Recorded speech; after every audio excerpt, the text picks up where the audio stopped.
السلام علیکم ورحمت الله وبرکاته. یو محترم مرتنه کړی ده چې داسې مو اورېدلی دي هغه اهل د جنت، ډېر اهل د جنت به هغه د سادهګان خلک وي. محترمه یو روایت کې راځي، هغه روایت امام بهقي او دغه رنګه مسند بازار کې ذکر شوی دی چې رسول الله صلی الله علیه وسلم فرمایي وایي اکثر اهل الجنة، هغه ډیر اهل د جنت به البله، هغه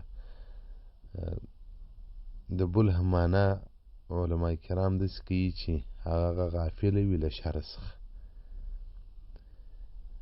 او متبوع علی الخیر وي،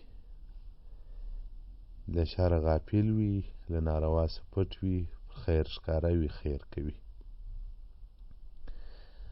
او چا ویلی دي چې د ابله یا ابله هغه چاته ویل کېږي چې دی سلامت صدور، سینې سالمې او پر انسانانو ښه ګمان کوي، له دنیا غافله وي، خلکو یا د لیونیانو یا د بې عقلیانو د بې عقلو د خرو ګمان ورباندې کړی.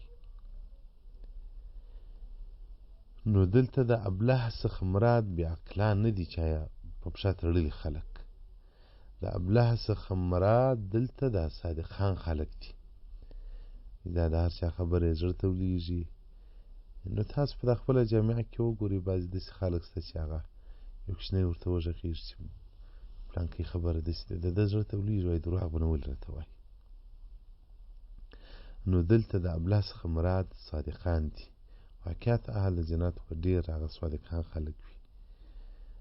او دغه رنګه نور علما کرامو د دې ابله تعریفونه کړي دي چې په خلکو کې داسې چې ګمان د بې عقل ورباندې کېږي، د لیوني ورباندې کېږي، وایي دا د دنیا په ساټ و باټ باندې نه پوهېږي، ولیکن دی په حقیقت کې د الله سره یو پټه معامله شروع کړي. حدیث دغه رنګه خواجه عبدالله انصاري رحمت الله علیه په کشف الاسرار جلدتن صفحه 250 کې روایت کړی دی، او دغه رنګه امام بهقي رحمت الله علیه.